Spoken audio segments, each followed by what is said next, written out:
No tenéis las manos atadas, coño. Que os quede claro.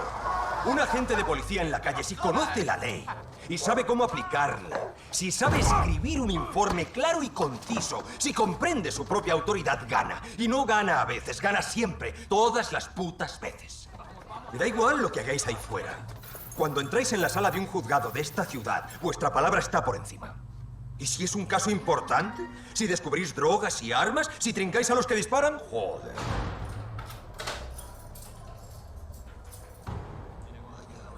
No podéis perder. Salid ahí y dadles caña. Estoy bebiendo en Baltimore a palo seco con McNulty. A David Simon ni tocarlo. Vuelven los chicos como un viejo púgil. Controlo mi negocio como Marlo. Cuánto madero inútil que coge el sobre con billetes y el fardo de coca. La globalización, la multi. Frente a sindicalistas con agallas como Fran Sobotka. La corrupción, la pus. Llorar a moco tendido como el final de Dios. Negros en autobús, blancos en limusina. El jazz sigue sonando entremé, pese al Katrina. El carnaval termina en ciego y los peones del juego siguen vendiendo en las esquinas. Quijotes de barrio, Navigator de corcel, lumpenburguesía de la esquina, rollo Stringer Bell. Todo empezó con The Corner, llegó David Simon y le quitó el romanticismo al pobre. Mientras suena jazz en las calles de Nueva Orleans, toca el trombón Antoine, borracho en un funeral.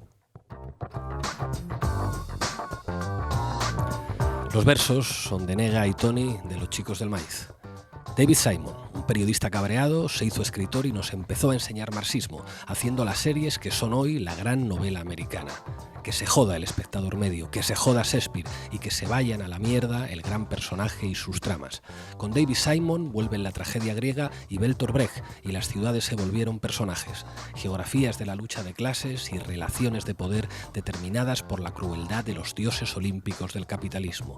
Las instituciones, la prensa, los poderes económicos, el urbanismo, la violencia social, el racismo, el problema de la vivienda, la guerra, la policía, la prostitución, los fascistas y los desechos de la sociedad postindustrial. Con David Simon, la política nos la metemos pura, como en la polis griega.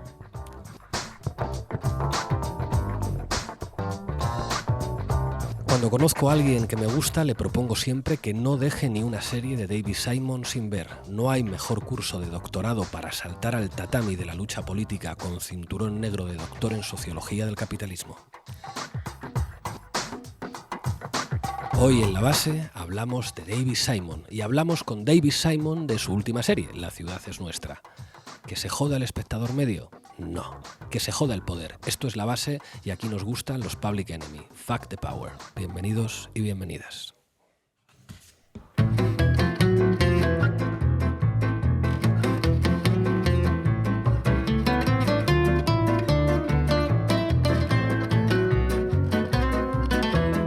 La Base, de lunes a jueves en público. La Base de lunes a jueves en público hoy habla de David Simon y sus series y entrevistamos en exclusiva a David Simon sobre su última serie que ya se puede ver en la HBO. La ciudad es nuestra, sobre la violencia y la corrupción policial. Para ello contaremos en este programa tan especial con Sara Serrano, como siempre, hablándonos de datos, en este caso recopilando buena parte de la filmografía de David Simon. ¿Qué tal, compañera? Bien, con muchas ganas de hacer este programa hoy. Manu Levín, que hoy nos va a contar el pensamiento periodístico de David Simon, lo que piensa David Simon sobre los medios de comunicación. ¿Qué tal? Efectivamente, que es muy extenso y con ideas muy interesantes. ¿Qué tal, Pablo? ¿Cómo estás? Y Anita Fuentes, que no podía faltar en este programa. En este caso, su sección no va a ser al final, va a ser antes de la entrevista con David, que vamos a hacer los dos juntos. Hemos estado trabajando mucho. ¿Qué nos tienes preparado para hoy? Bueno, pues yo hoy voy a hablar de la nueva serie. Haré un análisis un poco también de actualidad. Perfecto. Así que con este programa tan especial, hablando de David Simon y con David Simon, arrancamos, Lolo. La Base de datos. Buenas tardes, Sara. Buenos días en América Latina. ¿Qué tal, Pablo? Hoy voy a hacer un repaso de la filmografía de David Simon en HBO. Para empezar, quería señalar que Simon no proviene de la industria cinematográfica, sino del periodismo. Y además del periodismo de vieja escuela, del que patea las calles, grabadora en mano, para contar historias hablando directamente con sus protagonistas. Simon fue, de hecho, 13 años periodista de sucesos en el Baltimore Sun. Amaba el periodismo, se convirtió además en líder sindical y se opuso a la privatización de la información de finales de los años 90. Finalmente una empresa compró el Baltimore Sun y Simon dejó de hacer periodismo porque ya no había espacio para el tipo de periodismo que le gustaba. Dejó el periódico, pero siguió contando historias desde otro lugar y empezó su carrera como guionista y productor de series de televisión. Cuéntanos un poco cómo fueron los inicios de este intruso en la industria del entretenimiento. Pues tras escribir algunos guiones de la serie de la NBC Homicidio, Simon escribió junto al antiguo detective de homicidios Ed Barnes su primer proyecto propio, The Corner. Esta miniserie, una primera aproximación a muchos temas que Simon desarrollará más en profundidad en The Wire, habla de la vida y también de la muerte que se condensa en la esquina donde se cruzan las calles de West Fayette y North Monroe en la ciudad de Baltimore. Cuenta la historia de una familia que trata de mantener la dignidad sobreviviendo entre la pobreza y el trapicheo. Vamos a escuchar un fragmento del inicio de esta serie. Soy Charles Dutton. El verano pasado volví a Baltimore, Maryland, para grabar una historia sobre la vida en una esquina. Crecí y pasé mucho tiempo en una esquina como esta, no muy lejos de aquí. Una esquina como miles de esquinas de este país. Es un buen lugar para que te vean y para mucha gente es el centro de información del barrio. ¿Quieres saber quién tiene buena droga? ¿Quieres saber a quién se cargaron anoche? ¿Quién fue y por qué? Pues vienes aquí. La contradicción es que, por un lado, la esquina puede estar llena de vida, de la energía de los seres humanos que intentan llegar al día siguiente. Pero también es un lugar de muerte, ya sea la muerte lenta de la droga o la repentina de un disparo. Pues tras la buena crítica de The Corner, Simon creó, de nuevo junto a Barnes, una serie que se ha convertido en una referencia sentimental indiscutible para toda una generación. The Wire. Eso es. El protagonista de esta serie no es un protagonista en concreto, es un protagonista coral y es la ciudad. Como señala David Simon, The Wire describe un mundo en el que el capital ha triunfado por completo, la mano de obra ha quedado marginada y los intereses monetarios han comprado suficientes infraestructuras políticas para poder impedir su reforma. A lo largo de sus 5 temporadas hace un retrato de la ciudad media norteamericana, desde la guerra entre camellos y policías por el control de las esquinas de los barrios baratos hasta la lucha de los estibadores portuarios por sobrevivir a la desindustrialización. En esta ciudad solíamos fabricar cosas. Seguro que los fans de The Wire recuerdan a Franz Sobotka diciendo esto. Sí, enorme Sobotka en esa escena. La serie también habla del desmantelamiento del sistema educativo, de la corrupción política y del papel determinante de los medios de comunicación en la construcción de un sentido común de época. Dice Simon que The Wire es una tragedia griega en la que el papel de las fuerzas olímpicas lo desempeñan las instituciones posmodernas y no los dioses antiguos. El departamento de policía, la economía de la droga, las estructuras políticas, el sistema educativo o las fuerzas económicas son los que arrojan ahora rayos jupiterinos y nos dan patadas en el culo sin ninguna razón de peso.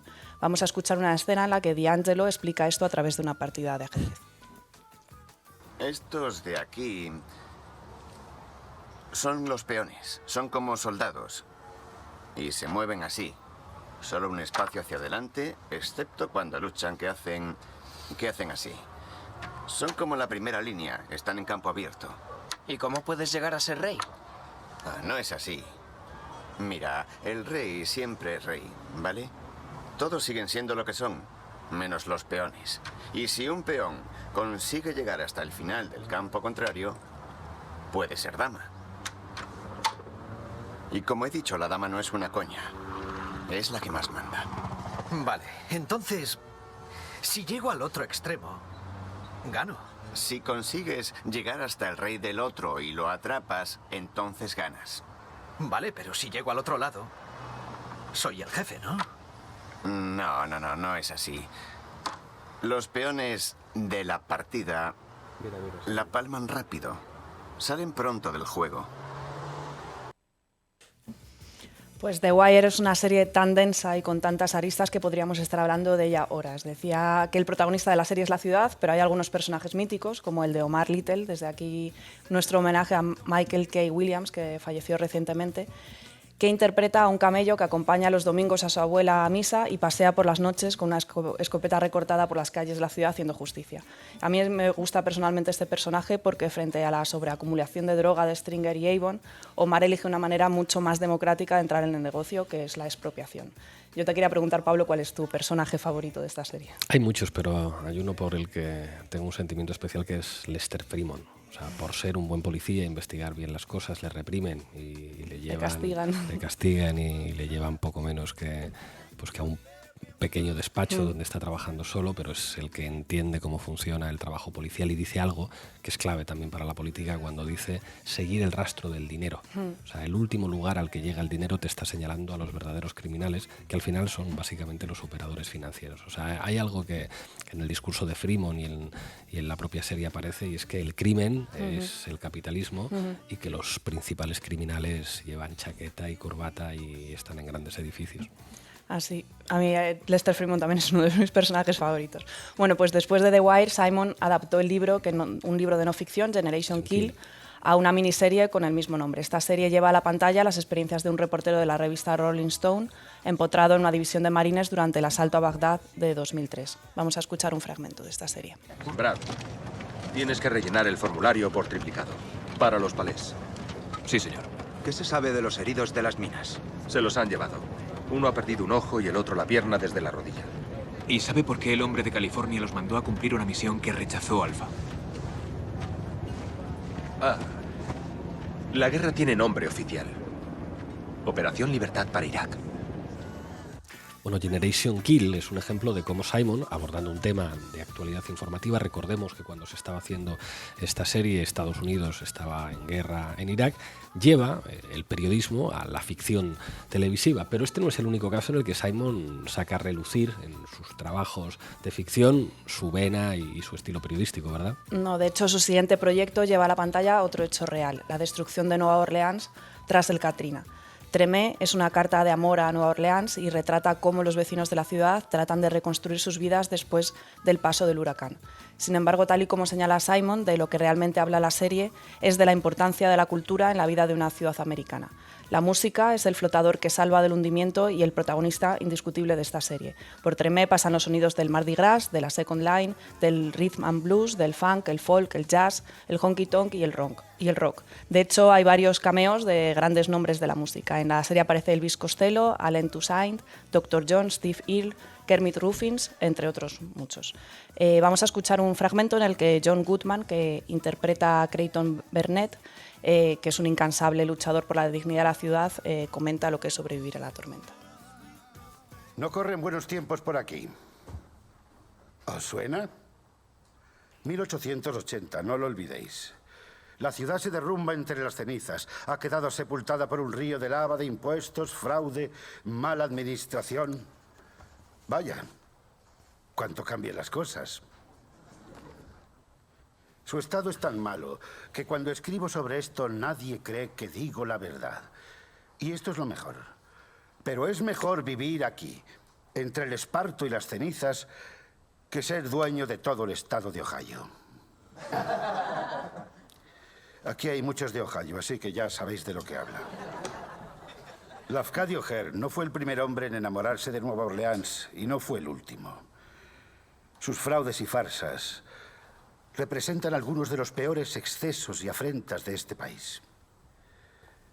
Pero día a día, año a año, Nueva Orleans también invoca momentos de claridad artística y trascendencia urbana que están entre lo mejor que los norteamericanos como pueblo podrían esperar. Es decir, si los que somos testigos de ellos no estamos demasiado hastiados, demasiado quemados o atontados para reconocerlos por lo que son. Bueno, ¿qué más series tenemos? Pues el siguiente trabajo de Simon es Show Me a Hero, una miniserie de 6 capítulos que cuenta cómo un proyecto de construcción de viviendas para familias sin recursos en los barrios blancos de Yonkers divide a la ciudad.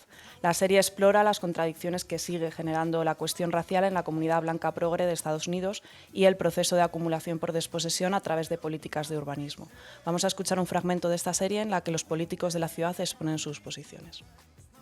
Les invito a ir conmigo a los barrios con viviendas sociales. Aquí pueden ver a lo que siempre conducen las viviendas públicas. No solo aquí en Yonkers, sino en todas partes. Se han convertido en junglas de la droga, en las que han quedado atrapados muchos inocentes en nombre de la ayuda a las minorías. Como ustedes saben, yo me he opuesto a este plan. Pero voy a votar a favor porque mantener el valor de cotización de nuestros bonos. Este es un ataque directo, por parte del juez, a la calidad de vida aquí en Yonkers. Es un caso típico de la gran hipocresía de los ricos que miran por encima del hombro a los que tienen que ganarse la vida trabajando. No corresponde a este pleno juzgar la constitucionalidad de una orden judicial. Todos hemos jurado el compromiso de cumplir y obedecer la ley. No es cuestión de razas. No es únicamente cuestión de blancos y negros. Este es un asunto medioambiental. Esta es una cuestión de economía. Bueno, creo que todos los alcaldes y alcaldesas del mundo de izquierdas deberían ver Show Me a Hero. Les ¿verdad? vendría bien, sí. Pues después de explorar la corrupción urbanística y la segregación racial, Simon se sumerge en la Nueva York de los años 70 para contar el nacimiento del cine porno. The Deuce está atravesada por historias de prostitutas, proxenetas, empresarios de medio pelo, policías corruptos y bares nocturnos. The Deuce es una serie, además, eminentemente de mujeres, desde la estudiante de sociología con conciencia feminista que abandona los estudios para trabajar como stripper, hasta la puta alienada y enamorada de su chulo que al final se atreve a abandonarlo sin mirar atrás. Es imposible no enamorarse de personajes como el de Abby, Lori, Candy, Darlene, Sandra o Ruby. Hay una escena que creo que recoge esta dignidad con la que Simon retrata a las mujeres que ejercen la prostitución, y se trata de un momento en el que Ruby, harta de que la llamen con seudónimos denigrantes, grita con rabia su nombre al último putero que la contrató poco antes de que éste la mate. ¿Qué estás haciendo? No he disfrutado, no tengo que pagar. Vuelve a meter ese dinero en mi bolso. No tengo por qué. Oh, claro que sí, se lo diría a mi chulo. Que le jodan a ese puto negrata con peluca. ¿Cómo sabes quién? Largo, vete de mi habitación. Ya nos veremos, muslotes. ¡Me llamo Ruby!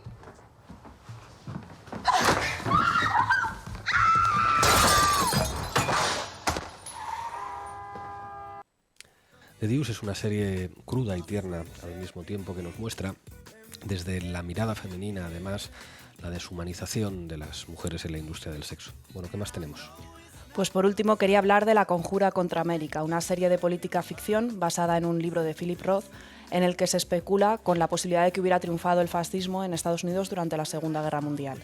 Mientras Alemania desarrolla su genocidio en Europa, en Estados Unidos aparece una alternativa de ultraderecha a Roosevelt, el mítico aviador Lindbergh. La historia se cuenta a través de la mirada de una familia americana judía que, a la vista de lo que está sucediendo en Europa, ve el ascenso del fascismo en Estados Unidos con gran inquietud. Uno de los personajes más interesantes es el de Lionel Benkelsdorf, un intelectual judío que está detrás del discurso del candidato fascista. Vamos a escuchar un fragmento de un discurso de Lionel en el que justifica el respaldo de la comunidad judía al proyecto fascista. Nuestra religión no está sujeta a ningún territorio, solo a este gran país al que ofrecemos nuestra entrega y lealtad absolutas como ciudadanos orgullosos. Yo quiero que Charles Lindbergh sea mi presidente, no a pesar de que yo soy judío, sino porque yo soy judío, un judío estadounidense. Lionel representa la postura política más despreciable que puede existir, la del colaboracionista. Hay un libro que leí hace poco de Paco Ignacio Taibo II sobre la resistencia en el gueto de Varsovia, que recomiendo leer a quien esté interesado en profundizar en este tema. Muchas gracias, Sara. A ti. ¿De qué se le acusa? De estar en una zona libre de drogas y resistencia a la autoridad. ¿Y de qué sirve en un juzgado? No sirve, pero consigue sacarlo de la calle hasta mañana. Después retiran los cargos y si el documento llega cuando ya está encerrado, lo dejan ahí un poco más. ¿Y eso es bueno? Es lo que quieren. Como dice el teniente, si vaciamos las esquinas no hay tiros. Sin tiros los homicidios bajan. Y sin homicidios el alcalde llega a gobernador. Así que todo esto es por el alcalde. O'Malley prometió bajar la tasa de homicidios a menos de 200 y ni se acerca. Así el gobernador no podrá decir que Marty manda en una mierda de ciudad. Bueno, Manu Levin, ¿aspiras a ser el David Simon o el Philip Roth en lengua castellana? Pues Ballín dice que soy más bien el Sam Seaborn español, por el personaje de West Wing. Todo un halago, la verdad. Bueno, tú ya sabes que mientras no escribas una tesis doctoral en literatura, con Ballín no vas a tener problema. Pues había pensado en escribirla en los trayectos en metro, entre que voy y que vengo, ¿no? Porque, total, escribir una tesis en literatura, según Ballín, es hacer copy-paste, una cosa ahí rapidita. Es bastante fácil escribir una tesis doctoral, lo difícil es escribir en La Vanguardia y en la prensa en general. Sí, no, ahí sí que hay nivel y aportación original al pensamiento universal. Y mucho talento. Bueno, después de esta cariñosa hostia, vamos ya con tu sección. De cabecera, Lolo. Titulares al banquillo.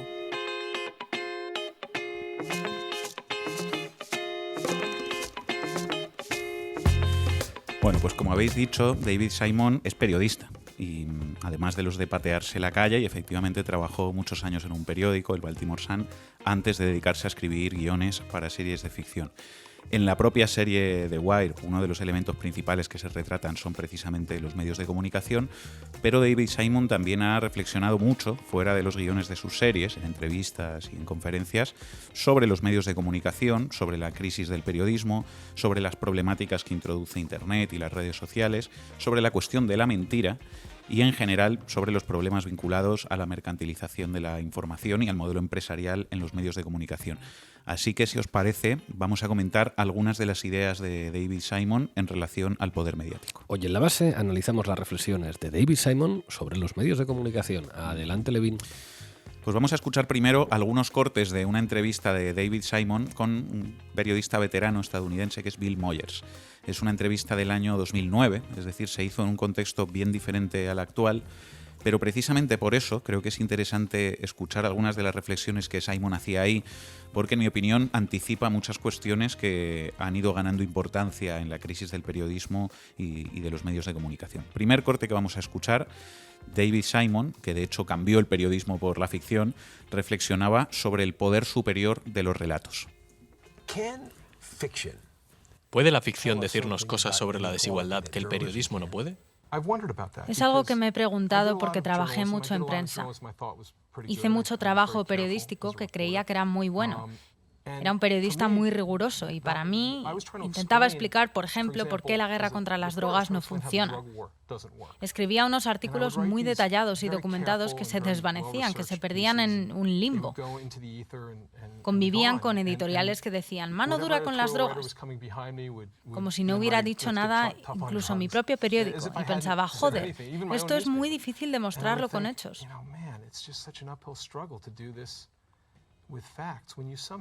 Cuando cuentas una historia con personajes, la gente se vuelve loca. Es que es así. Qué difícil es demostrar esto con hechos, dice, pero cuando uno lo cuenta con personajes, la gente se vuelve loca. Esto es la leche, porque lo que está diciendo David Simon toca una de las teclas más importantes de la teoría de la comunicación, que es la primacía de los relatos en la narración sobre la mera descripción de hechos. Así que ya sabéis, camaradas, si hay conflicto, hay que ganar el relato. De hecho, no sé qué opinaréis vosotros, pero yo creo que seguramente los contenidos mediáticos que no son estrictamente políticos, las series de ficción, los programas de entretenimiento, de sociedad, del corazón, los concursos, los realities, tienen más capacidad y son más determinantes incluso a la hora de instalar imaginarios y valores políticos que los propios informativos y las propias tertulias políticas. Sigue David Simon profundizando en esta idea y aborda la cuestión de los datos. Escúchala, Sara. Dale al play, Lolo. Uno de los problemas del periodismo era que incluso los periodistas más ambiciosos del periódico abarcaban un terreno muy pequeño del auténtico problema.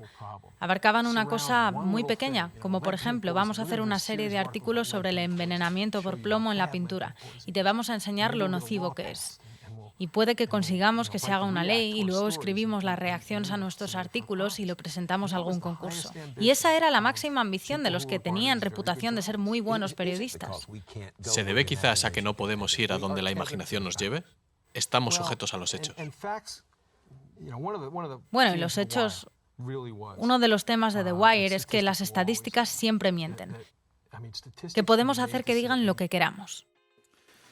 Dos ideas aquí en este corte. La primera, una mera descripción acumulativa de hechos da lugar, dice Simon, a una aproximación parcial a la realidad frente a la capacidad totalizadora que tiene un relato. Y segunda, los datos por sí solos significan poco porque los números, al igual que las personas, bajo tortura pueden acabar diciendo cualquier cosa. Simon lo que está haciendo aquí es tocar otra de las teclas más importantes de la teoría de la comunicación. Nos invita a pensar básicamente, trayendo esta reflexión al presente, sobre el papel de las que están tan de moda, de las famosísimas agencias de verificación. Y yo pregunto, ¿Qué tiene más poder? ¿Un relato eficaz aunque esté lleno de mentiras o la negación de ese relato mediante muchos datos? Una agencia de verificación que se dedica a contrastar datos y a publicar una nota diciendo si son falsos o verdaderos, ¿puede competir con el poder de un relato que está lleno de falsedades pero que confirma una intuición ideológica? Acordaos de esta viñeta que citamos mucho en la base. Aparece en la viñeta un señor viendo en la televisión y su hija le dice: pero papá, ¿no ves que te están mintiendo? Y el señor responde: pero ¿cómo me van a estar mintiendo si dicen lo que yo pienso? Pues eso es lo que pasa con los relatos. Ahí queda la reflexión. Siguiente corte. David Simon hablaba también en aquella misma entrevista sobre la creciente precariedad en la profesión periodística. Sigo en deuda con esos reporteros que van donde yo no puedo ir, que hablan con gente a la que yo no tengo acceso, ya sea en la guerra de Irak o en Afganistán, y que vuelven para mejorar mi percepción de la guerra. Estoy en deuda con ellos y, como decías, tú fuiste expulsado por las fuerzas del mundo periodístico y ahora se lo están haciendo a más periodistas. Claro, yo no fui el último. Es cierto, es descorazonador lo que está pasando y siento que la República está realmente en peligro. ¿En qué sentido? No hay interés ya en evaluar nada cualitativamente, de retirar el velo del discurso oficial sobre qué es progreso o qué es válido o legítimo como política.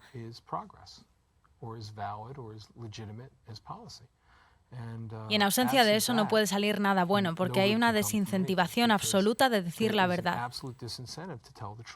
No hay nadie para maquillar las estadísticas. Exacto.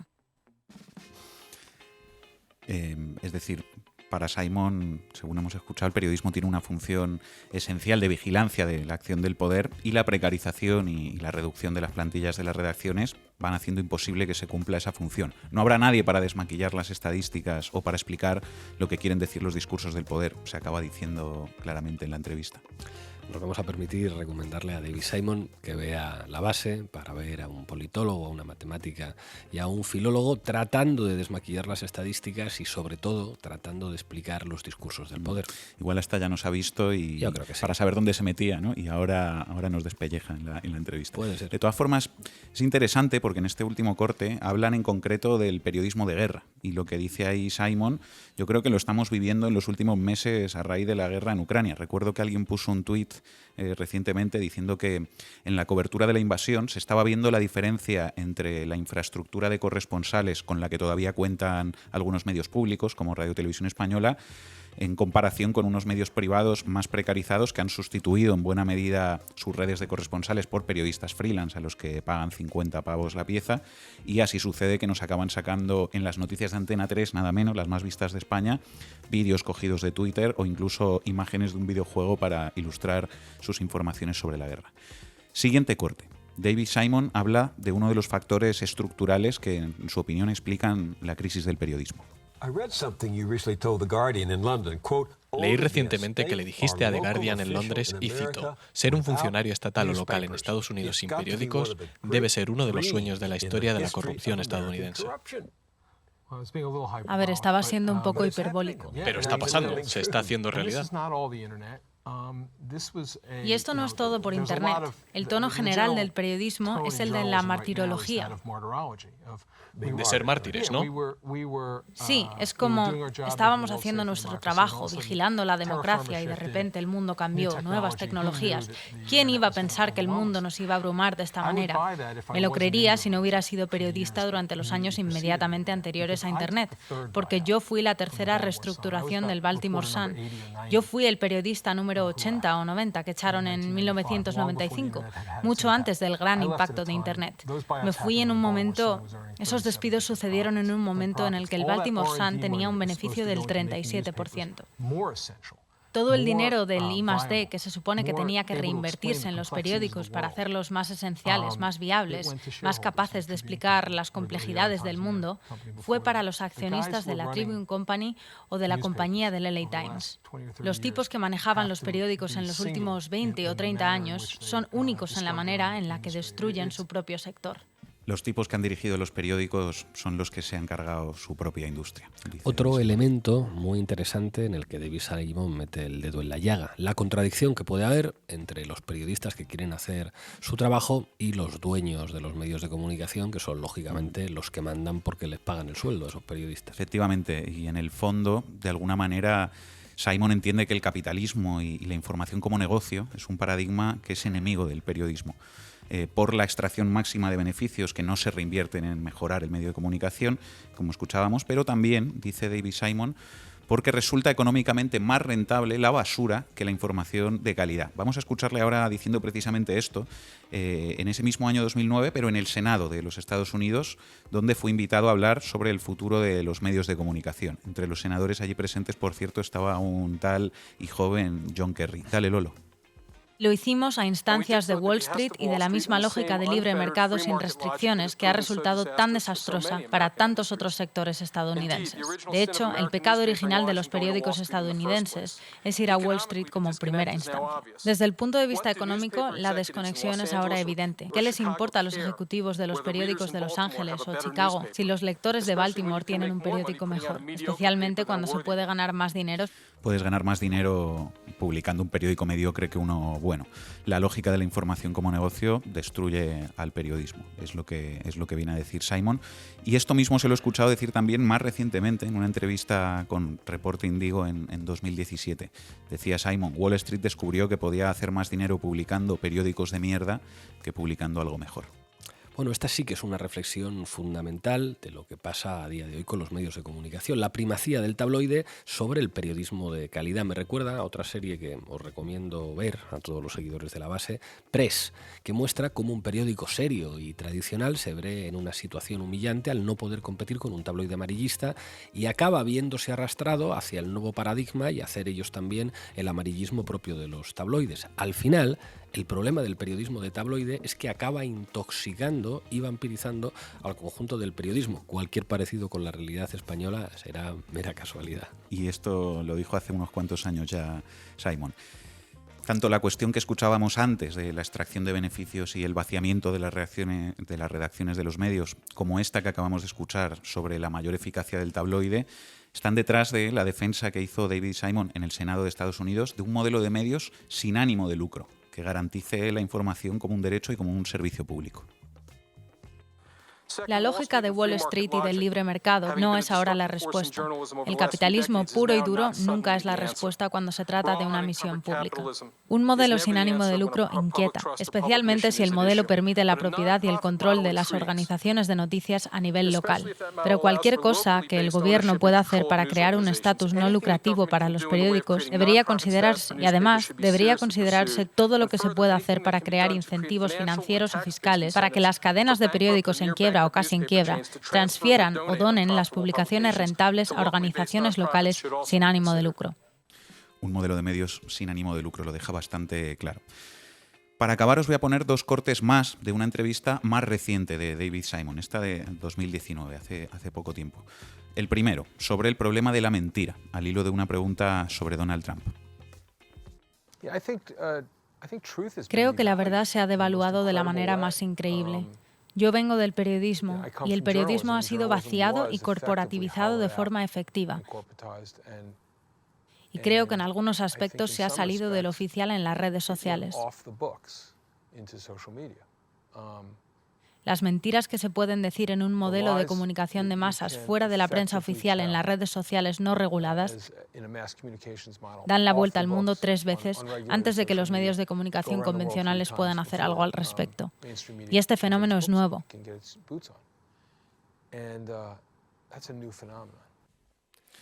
Lo que está diciendo es que la verdad se ha devaluado en el periodismo y que la mentira es mucho más eficaz. El problema de los indas, de los maruendas, de los albises y de los negres, como veis, amigos, no solamente es un problema español, es una amenaza al conjunto del periodismo como profesión y, ojo, es también una amenaza contra la democracia.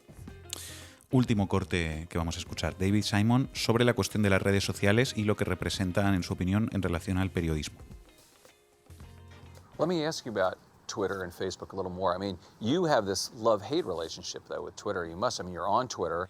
Quería preguntarte sobre Facebook y Twitter un poco más, porque debes tener una relación de amor-odio con Twitter. Quiero decir, estás en Twitter, te echaron. Sí, luego volví solo para gritarles y no me han vuelto a echar otra vez. La verdad es que espero que lo hagan, pero Twitter para mí es simplemente... Quiero decir, ¿les llamas idiotas? Dices que la gente que lleva Twitter son idiotas. ¿Lo son? ¿Por qué? Porque lo que deciden vigilar no tiene sentido. Y lo que son incapaces de vigilar, porque no tienen una sala de prensa, ¿sabes? No hay un código ético que esté atado a la verdad como un valor. Y eso que no son capaces de vigilar es lo que está controlando el mundo. Y ni siquiera estoy hablando de censura, estoy hablando de hacer una declaración definitiva de que esto es falso, como lo haría cualquier organización de prensa o como lo debería hacer. Es un modelo de desinformación increíble.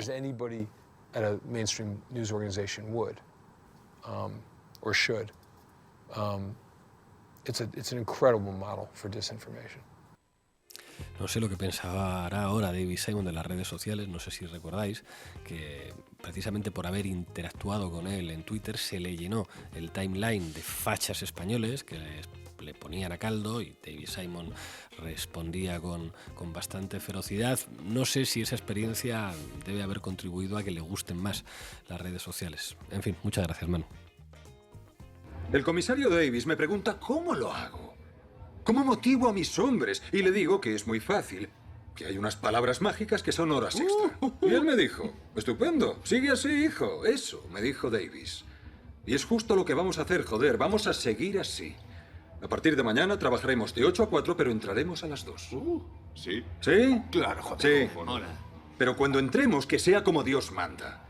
Con iniciativa, ¿ya me entendéis? Hay que salir a pillar armas, joder. Sí. Porque mientras hagamos eso, mientras nuestra brigada sea productiva, mientras les cuadren las cifras, se la suda lo que hagamos. Podemos hacer lo que nos salga de los cojones.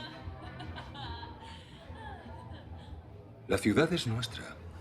Bueno, ya ha llegado el momento que no podía faltar en este programa de Placeres Culpables con Anita Fuentes. Mete cabecera, Lolo.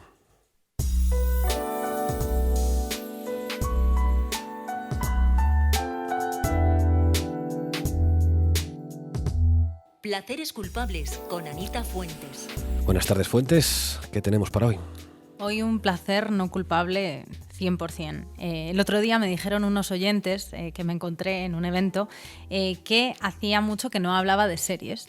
Y qué mejor programa que el programa de hoy para hablar de La ciudad es nuestra, que es la nueva serie de David Simon basada en el libro del mismo título del periodista Justin Fenton. Gracias, Sara, por dejármela a mí. Bueno, cuéntanos, ¿de qué va esta serie? Pues mira, como todo lo que hace el dúo de David Simon y George Pelecanos, La ciudad es nuestra es una serie comprometida que pretende poner de relieve el fracaso institucional y la corrupción, en este caso dentro del Departamento de la Policía de Baltimore. Y me vas a permitir un inciso sobre Baltimore antes de entrar en la trama, porque creo que es importante contextualizar la serie para entenderla mejor. Bueno, para quienes no hayáis visto The Wire, Baltimore es la ciudad en la que se desarrolla este clásico. Como explicaba Sara antes, Baltimore es el protagonista de la ciudad.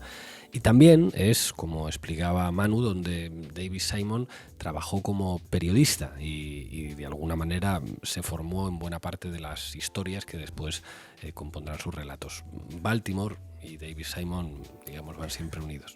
Efectivamente, y Baltimore, bautizada por algunos medios como la capital del crimen, también es la ciudad donde tuvo lugar la muerte de Freddie Gray en 2015. Para quienes no os acordéis, Freddie Gray, un hombre afroamericano, fue detenido por la supuesta posesión ilegal de una navaja. Tal como se ven los vídeos grabados por testigos que se hicieron virales, de hecho, desde que los agentes de la policía de Baltimore lo inmovilizaron en el suelo hasta que lo metieron en la furgoneta, Freddie gritaba desesperado que no podía respirar. I can't breathe. Pero la policía no le hizo caso y Freddie Gray murió bajo custodia. Según la autopsia, tenía la columna vertebral rota a la altura del cuello. Esto es muy importante porque la muerte de Freddie Gray supuso un antes y un después para la policía de Baltimore, alrededor de la cual es en torno a lo que gira la trama de La ciudad es nuestra, esta nueva serie de Simon, sobre la que ahora enseguida le vamos a entrevistar. Eso es, y ahora sí que os voy a hacer el resumen de la serie. La ciudad es nuestra es una miniserie de 6 episodios que algunos críticos han descrito como el colofón de The Wire, precisamente porque vuelve a poner el foco en Baltimore después de casi 15 años que han pasado. Y a pesar de los avances tecnológicos que permitieron la denuncia colectiva tras la muerte de Freddie Gray, es decir, los smartphones, las redes sociales, etc., como dicen los propios escritores de la serie, La ciudad es nuestra sugiere que la policía de Baltimore sufrió un deterioro en el intervalo de tiempo entre el estreno de esta y la última temporada de The Wire. ¿Por qué? porque durante esos años el Departamento de Policía de Baltimore protagonizó uno de los mayores escándalos de corrupción policial de la historia de Estados Unidos, que se dice pronto.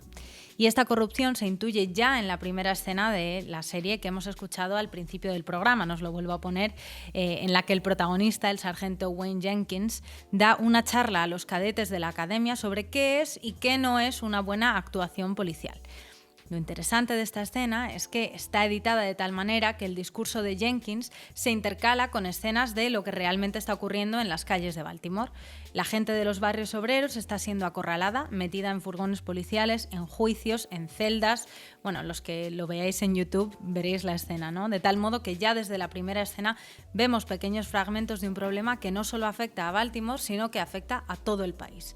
La encarcelación en masa, particularmente de hombres pobres y racializados, sobre la que se sostiene el sistema estadounidense. Bueno, Anita, háblanos de este Wayne Jenkins. ¿Quién es? Pues es el líder del Grupo Especial de Rastreo de Armas del Departamento de Policía de Baltimore, el protagonista de la serie, ¿no? Este grupo es una unidad de élite responsable de eliminar las armas de las calles. Cabe mencionar que esta unidad tenía muy buena fama en la ciudad por su éxito confiscando armas ilegales y droga y dinero, pero por desgracia descubrimos que Jenkins y los suyos, más que garantizar la seguridad de la ciudad, se dedicaban a hacer más bien todo lo contrario. Asaltaban casas, daban palizas a la gente indiscriminadamente, emprendían persecuciones, robaban dinero e incluso revendían las drogas que ellos mismos confiscaban. O sea, es que es alucinante. Y la serie precisamente tiene como hilo conductor la investigación que llevó a cabo el FBI sobre este grupo de policías. Y como todo lo que hace David Simon, de nuevo, La ciudad es nuestra reabre el debate sobre problemas institucionales que van mucho más allá de la corrupción de unas cuantas manzanas podridas, que es lo que nos pretenden hacer creer muchas veces, la derecha y los medios, ¿no? Habla de los políticos que crearon un entorno propicio para este tipo de prácticas policiales, habla sobre la encarcelación en masa y habla sobre la guerra contra las drogas, que lleva décadas utilizándose como una forma de control social contra las minorías en Estados Unidos. Creo que Anita está dando bastantes argumentos para que empecéis a verla. Yo ya he empezado y de verdad que merece muchísimo la pena.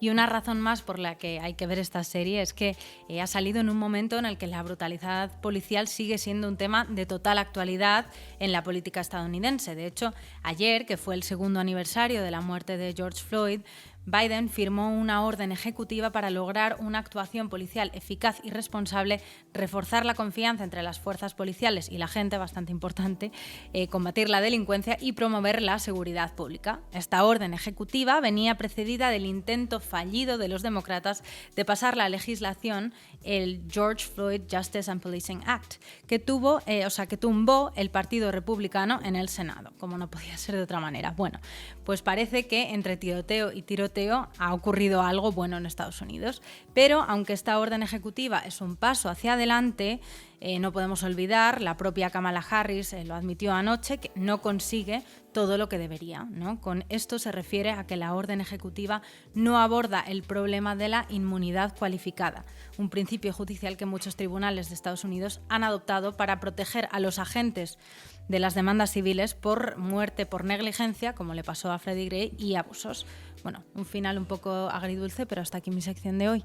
Muchísimas gracias, Anita. Y ahora llega el momento más esperado de este programa, con todos vosotros y vosotras, David Simon. David Simon, muchísimas gracias por atender a la base. Aquí Pablo Iglesias desde Madrid, me acompaña Anita Fuentes, nuestra analista de cine. La primera pregunta es sobre la serie de la que vamos a hablar, La ciudad es nuestra. Tengo entendido que la historia parte de una historia circular que te involucra a ti, a Justin Fenton, a George Pelecanos y a la propia HBO. Cuéntanos algo de esta historia circular.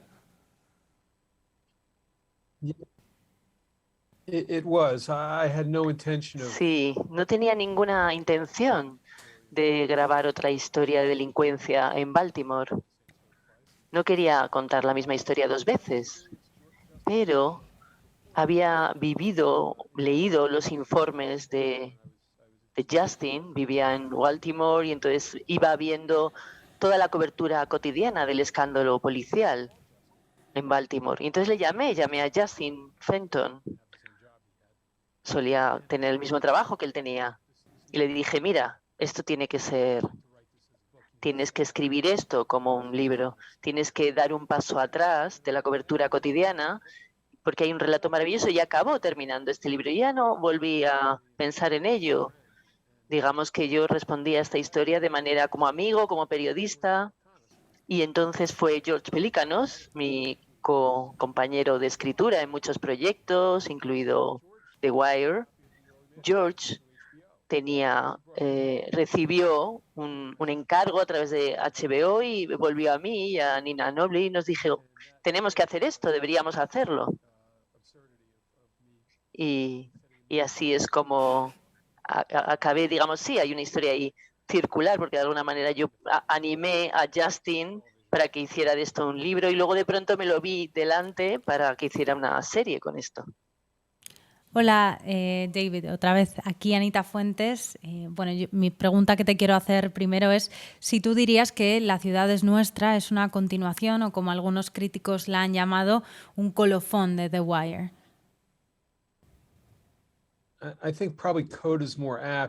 Probablemente conclusión es más adecuado porque aquí no hay ficción, no hay ninguna interacción, digamos, entre The Wire y La ciudad es nuestra.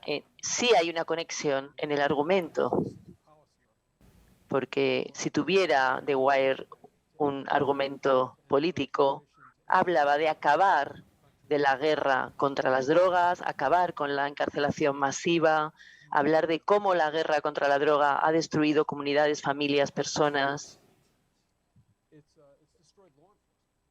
ha destruido también la aplicación de la ley.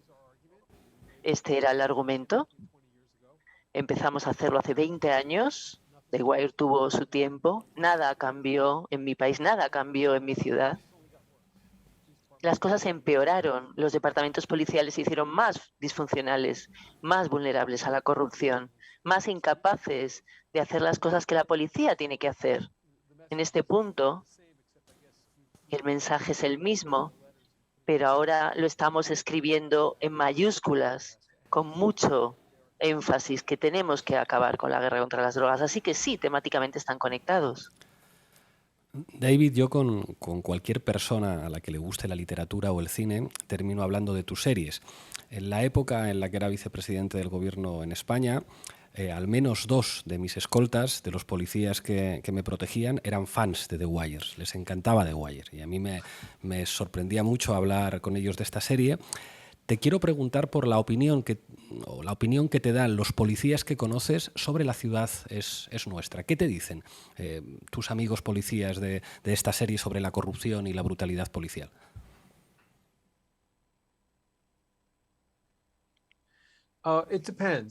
Depende. Hay una ruptura desde el punto de vista de los cargos, del cargo que ocupas. Cuanto más arriba están, más defienden la institución, el status quo, el objetivo, tal y como lo ven. Y defienden la guerra contra las drogas, por lo menos públicamente. Cuando hablas con los que patrullan las calles, los más listos, los que se hacen preguntas sobre lo que hacen y qué es lo que no están logrando, saben que esta guerra contra las drogas está perdida, saben de su disfuncionalidad. Y a veces en privado, otras veces de manera pública y clara, dicen que la guerra contra las drogas es un desastre, que ha arruinado su oficio, su trabajo. Porque ellos saben que hay cosas, que ellos hacen cosas que hacen que la ciudad y la sociedad sea más segura. Entonces, dependiendo del policía, si tiene mucha inversión en todas las horas extras, en detener a muchas personas por pequeñas cantidades de droga, quizá no te cuente la verdad o te cuente la mitad de la verdad, pero he hablado con policías muy inteligentes que quieren hacer algo mejor de lo que están haciendo. Y hay cierto acuerdo sobre qué es lo que ha pasado con la guerra contra las drogas. The Wire tuvo tanto éxito porque la gente, tuviera la ideología que tuviera, encontró en ella aspectos que validaban, en cierto modo, sus propias creencias. ¿Tú dirías que La ciudad es nuestra se parece a The Wire en ese sentido? ¿O crees que es una serie un poco más polarizante, ¿no? Que a unos les parecerá mejor que a otros?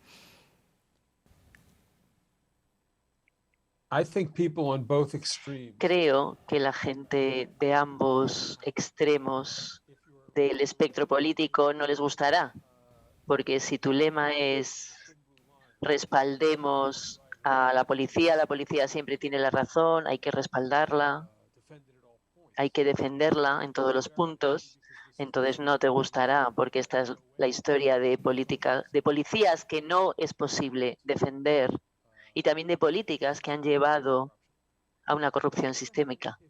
Por otro lado, si tu retórica es la de financiemos la policía ACAP, todos los policías son bastardos, o abolamos la policía, esto está en el otro extremo, y no creo que les va a gustar, porque yo no soy alguien que crea que no hay una responsabilidad fundamental que la sociedad tiene consigo misma para vigilar la verdadera violencia, para vigilar y controlar aquello que daña a la gente. Entonces, el problema de la guerra contra las drogas no es solo que se detengan a una serie de personas que, bueno, en realidad esto es una cuestión sanitaria, esto es malo.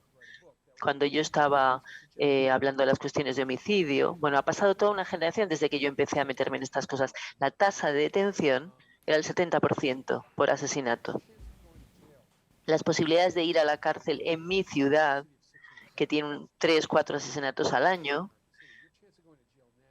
tus posibilidades de ir a la cárcel hoy es 1 de 10 si te llevas una vida contigo. Cuando yo estaba cubriendo este departamento, era 1 de cada 4. Entonces, esta es una diferencia en mi ciudad en los años 80, que era una ciudad más grande que ahora, y ahora que tenemos 600.000 personas y tenemos una de las tasas de homicidio más altas y uno de los lugares más violentos. Si piensas que esto es una buena policía, ven a Baltimore y vas a ver que esto no está funcionando. Este tipo de policía, es decir, dedicar todos los recursos a la guerra contra las drogas, si haces esto, vas a ver los resultados. Estas cosas están conectadas. Cuando, por ejemplo, lanzar a la policía para que persiga a la gente y coja algo de droga, eso es muy fácil. En cambio, requiere muchas capacidades policiales detener a un homicida. Pero la guerra contra las drogas ha destruido estas funciones en la policía. David, en una entrevista que hiciste hace años, hablabas de tu experiencia como periodista y manifestabas una frustración. El periodismo riguroso de datos era mucho menos eficaz que el relato, mucho menos eficaz que ficcionalizar con personajes. Claro, pero en La ciudad es nuestra te basas estrictamente en hechos reales. ¿Haber tenido menos margen para ficcionalizar ha hecho más difícil tu trabajo?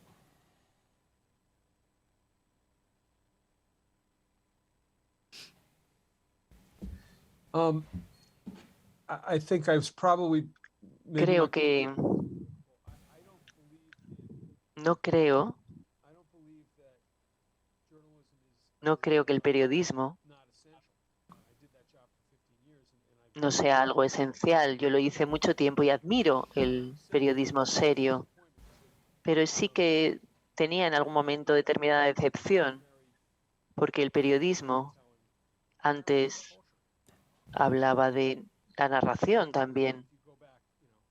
Si nos remontamos un siglo a Zola y a Dreyfus, yo acuso, un titular importaba, tenía su propia épica. Ahora la gente tiene sus argumentos, sus ideologías y lo toma de la narrativa cinematográfica. Y esto es algo dificultoso para el periodismo. Quizá lo que estaba diciendo es que cuando tengo una buena historia en el Baltimore Sun sobre algo importante que yo quería que la gente le prestara atención en un domingo, y esto, bueno, no es ninguna respuesta, pero cuando yo estaba, cuando los periódicos eran algo más serio, quizá 500.000 de personas recibía el periódico en un domingo. Yo hago series en HBO que de media, ¿no? Nadie las mía. Las encuentran después. Pero en la primera semana, 5 millones de personas miran mis series. Y no 20 millones miran, por ejemplo, Los Sopranos. Así que yo tampoco es que yo sea que esté haciendo muy bien el trabajo, pero la televisión es este medio, que es un medio de masas. Quizá lo que intento decir es que el periodismo ha perdido su primacía en la imaginación de las personas. Esto es algo malo, porque creo que la verdad ha perdido en esto. Sí, y de hecho yo creo también que la educación mediática por eso es tan importante, porque ahora creamos mucho nuestros referentes y lo que pensamos a partir de eso, de las series y las películas que consumimos, ¿no? Pero yo quería cambiar un poco de tema y preguntarte de qué manera influyó el movimiento de Black Lives Matter, la muerte de, por ejemplo, George Floyd, bueno, el asesinato, o de Breonna Taylor en el proceso de creación de Las ciudades nuestras, si tuvo alguna influencia, que me imagino que sí. Bueno, uno de los acontecimientos principales de Black Lives Matter sucedió en la ciudad exactamente cuando se estaba desarrollando esta cuestión y cambió los acontecimientos. Tuvimos la muerte de Freddie Gray en un coche de policía por causas indeterminadas y claramente hubo una negligencia. No voy a decir que fue asesinado porque, bueno, yo no tengo claro qué es lo que pasó, pero hubo una negligencia, le metieron lleno de heridas y estuvieron conduciéndole en Baltimore Occidental antes de que tuviera ninguna asistencia, porque le metieron ahí heridas. Cuando estás deteniendo a alguien como agente de policía, eres responsable. 45 minutos con una herida abierta, metido en un coche, esto es algo negligente y estos agentes policiales fueron procesados, pero no fueron condenados. No hubo ninguna respuesta por parte del Departamento de Policía. Pero antes de que supiéramos el resultado, hubo un levantamiento en la ciudad. Fue una chispa que incendió todo el malestar por el trato policial. Hubo también una respuesta oficial. Muchos policías en mi ciudad dijeron: si nos vais a enterrar, no vamos a poder limpiar las esquinas. Y la delincuencia se disparó, porque de alguna manera la policía hizo como una huelga. Y estos policías de la unidad en particular donde sucedió la muerte de Freddie Gray, de pronto se consideraron con más valor, aunque eran sospechosos de negligencia, aunque estaban metiéndose en problemas. En las calles estaban deteniendo a la gente, robando también, vendiendo las drogas que requisaban, pero parecía que estaban haciendo trabajo policial, mientras que otros no lo estaban haciendo. De una manera extraña, este momento, el Black Lives Matter en Baltimore, contribuyó a un empeoramiento de la situación. La otra revolución, porque las cosas han cambiado desde The Wire y desde que yo trabajaba en el periodismo, es esto: los teléfonos inteligentes. Cuando yo hacía informes policiales y esto no existía, lo que sucedía entre un policía y un detenido, un sospechoso, estaba entre el policía y el detenido. Y cualquier alegación de quién tenía que golpear, a quién había que reducir, era tu palabra contra la palabra de un agente de policía, con lo cual ibas a perder a menos que tuvieras testigos que no se pudiera recusar. Ahora ya no es cierto. Un solo hombre, mujer, con un teléfono inteligente puede hacer una foto de lo que está pasando. Esto es una revolución mundial. La tecnología está recuperando las libertades civiles de una manera fundamental, y esto es algo bueno. Y hay una generación de policías que solo ahora se están dando cuenta que las cosas que eran toleradas y que ellos hacían, bueno, que algunos oficiales de policía hacían, si querías ir por ese camino, lo podías hacer sin impunidad, con impunidad. Y esto ya no es así. Esto es muy diferente. David, si un político de izquierdas en Estados Unidos o en otro país te pidiera consejo para incluir en su programa medidas contra la brutalidad policial, ¿qué consejos, qué recomendaciones le darías?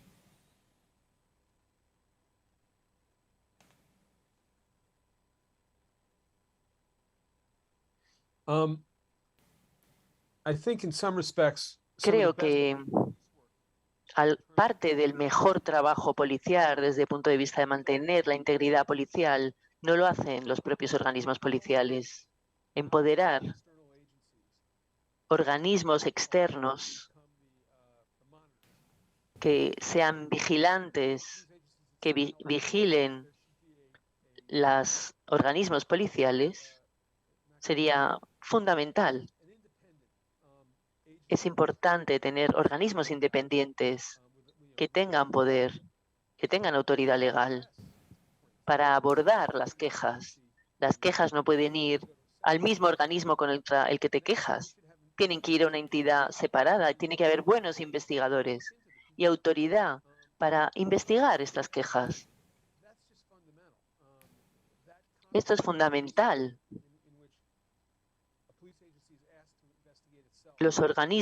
Pedir a los organismos policiales que se investiguen a sí mismas, eso siempre ha sido un problema en mi país y yo creo que en cualquier país. La idea de tener una autoridad independiente a la que puedan recurrir los ciudadanos y ciudadanas, poner una queja, que la queja se investigue y separar el trigo de la paja. Porque a veces es justo decir que aquellos que están más corruptos nunca reciben quejas, porque se cuidan. Porque los policías que trabajan bien, que abordan las cuestiones, sí que reciben algunas quejas. Así que necesitas una autoridad independiente que decida qué es legítimo y qué no lo es. Y el hecho de que el Departamento de Policía tuvo investigaciones policiales hasta que hubo una agencia independiente, una agencia federal, investigó algunas de las quejas que estaban recibiendo. Y el caso, de hecho, se originó con detectives de otra jurisdicción, de un condado fuera de Baltimore. Fueron los primeros que presentaron un archivo y recurrieron al FBI. Así que fueron organismos exteriores los que pidieron una rendición de cuentas en relación con la corrupción. Y creo que esto queda muy bien reflejado en La ciudad es nuestra, precisamente. Pero bueno, esta es mi última pregunta ya. Decirte que me ha encantado la serie y que te seguimos de cerca desde la base, somos muy fans. Y bueno, la sección de cine que tenemos en este podcast se llama Placeres culpables. Entonces yo te quería preguntar si tú tienes algún placer culpable que puedas compartir con nosotros, ya sea de cine o bueno, de otras cosas. Esta es la más difícil. Bueno,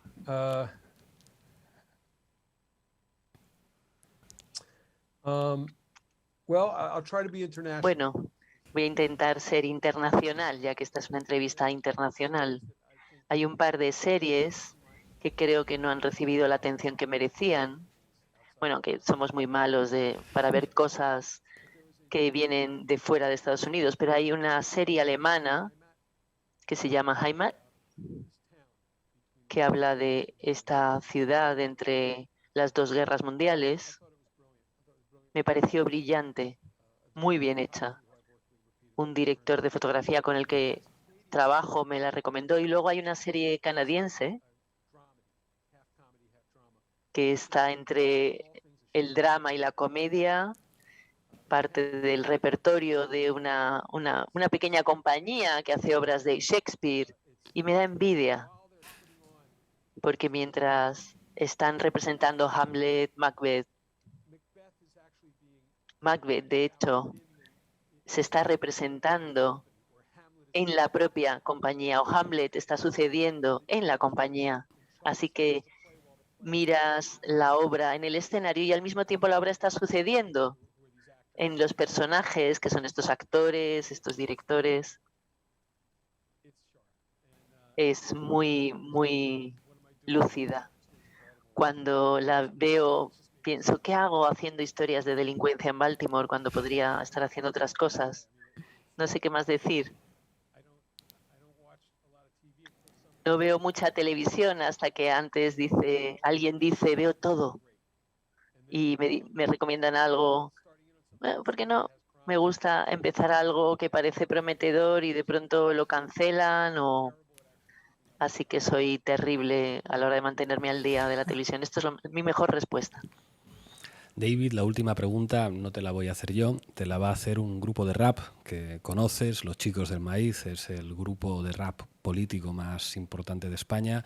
Te hicieron un álbum y una canción, ellos son muy seguidores de tus series y aquí va el par de preguntas que te lanzaron. You turned me on to these guys. This is you, Pablo. Hi, Mr. Simon. Has sido tú. This is Ricardo, Tony, Martin. We are Los Chicos del Maíz, and we want to tell you something. Bueno, yo más que una pregunta tengo una pequeña reflexión. No es coña, solo queríamos sugerirle, proponerle al señor Simon si ha pensado alguna vez en hacer una serie sobre el Partido Popular. Es una serie que tendría de todo: corrupción política, corrupción policial, corrupción judicial, jueces corruptos, jueces comprados, muertos en extrañas circunstancias. Y nada, dejamos ahí la sugerencia. La pelota está en tu tejado, David. Agradecerte todo el trabajo audiovisual, que la verdad que hemos aprendido mucho y ojalá vuelva a Treme. Salud. Salud.